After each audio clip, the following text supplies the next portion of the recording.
নমস্কাৰ স্বাগতম এটা বিশেষ ভিডিঅ'লৈ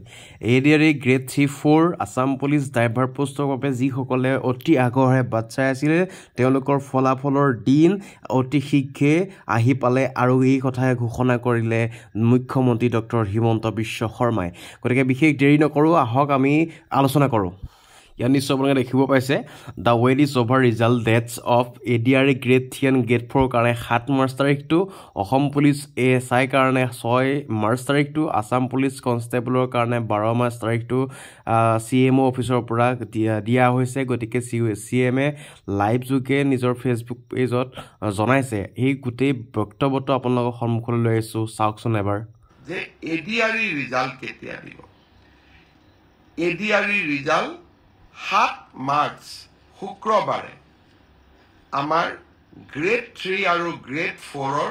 যি আমাৰ ৰিক্ৰুটমেণ্ট কমিশ্যন আছে তেওঁলোকে ঘোষণা কৰিব যিমান কেইটা পদ আছে তাৰ বিপৰীতে দুজনকৈ ল'ৰা ছোৱালী এই পৰীক্ষাত উত্তীৰ্ণ হ'ব আৰু তেওঁলোকৰ মাজত পৰৱৰ্তী সময়ত ৰিটেন টেষ্ট অৰেল অনুষ্ঠিত হ'ব অৰ্থাৎ লিখিত পৰীক্ষাৰ ৰিজাল্ট গ্ৰেড 3 আৰু গ্ৰেড 4 আমি 7 মাৰ্চ তাৰিখে ঘোষণা কৰিম ইতিমধ্যে আপোনালোকে গম পালে 7 মাৰ্চ তাৰিখে এৰি 3rd গ্ৰেড আৰু 4th গ্ৰেডৰ ৰিজাল্ট ঘোষণা কৰা হ'ব এটা এটা ইম্পৰ্টেণ্ট কথা তেখেতে ক'লে যে যিটো আমাৰ 1:2 ৰেচিঅ' আছিলে সেইটো অনুপাতত দিয়া হ'ব তথাপিতো যদি একে মাৰ্কছত যদি বহুত কেইজন পৰীক্ষাৰ্থী থাকি যায় সেই গোটেই কেইজনে যিটো অৰেল বা ভাইভা আছে সেই তালে উত্তীৰ্ণ হ'ব বুলি তেওঁ এটা ঘোষণা কৰি গৈছে গতিকে ধৰি লওক এটা বস্তুত যদি 50 জনে মানে একে সমান নম্বৰ পাই গ'ল তেতিয়াও সেই তেওঁলোকে নেক্সট প্ৰচেছৰ কাৰণে তেওঁলোক উত্তীৰ্ণ হ'ব বুলি জনালে গতিকে এডিআৰইত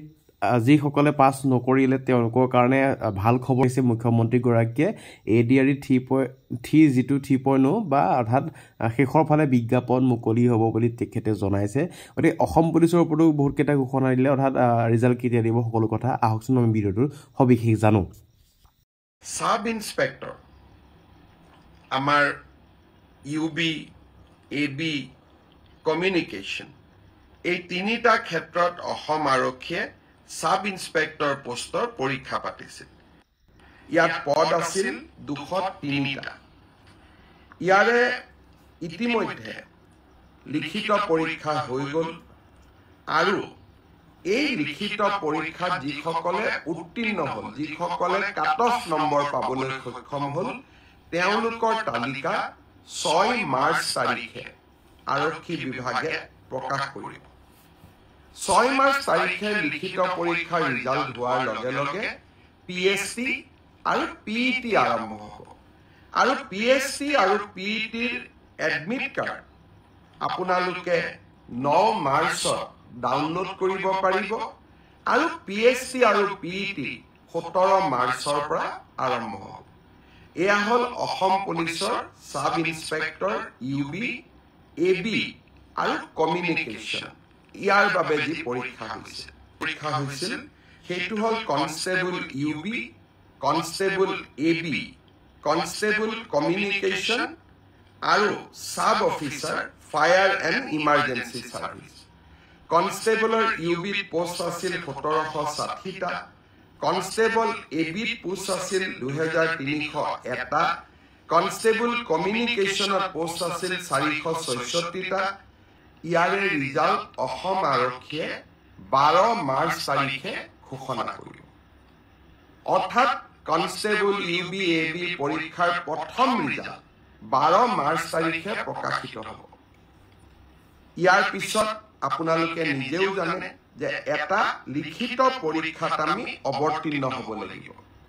আৰু এই লিখিত পৰীক্ষাটিৰ বাবে যিসকলে কাট অফ মাৰ্ক পাবলৈ সক্ষম হ'ব তেওঁলোকে এডমিট কাৰ্ড 17 মাৰ্চৰ পৰা ডাউনলোড কৰিব পাৰিব আৰু finally AB UB written test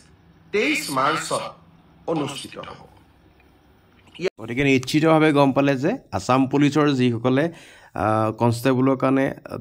পাছ কৰি থৈছিলে ফিজিকেল সকলোখিনি পাছ কৰি থৈছিলে তেওঁলোকৰ লিখিত পৰীক্ষাৰ এডমিট কাৰ্ড 17 তাৰিখে মুকলি হ'ব আৰু 23 তাৰিখে মাৰ্চ মাহৰ 23 তাৰিখে ইয়াৰ ৰিটেন টেষ্টটো হ'ব তাৰপাছত যিসকল গ্ৰেড 4 আছিলে তেওঁলোকৰ অকণ দেৰি হ'ব 30 মাৰ্চ এপ্ৰিল মানলৈ গুচি যাব বুলি তেখেতে ক'লেগে গতিকে মাৰ্চ এই বিশেষ মাৰ্চ মাহটো গতিকে বহুত ইম্পৰ্টেণ্ট এটা মাহ গতিকে বহুতখিনি পৰীক্ষাৰ ৰিজাল্ট দিব পৰীক্ষা অনুষ্ঠিত হ'ব গতিকে ভালকৈ পঢ়া শুনা কৰক শুভেচ্ছা থাকিলে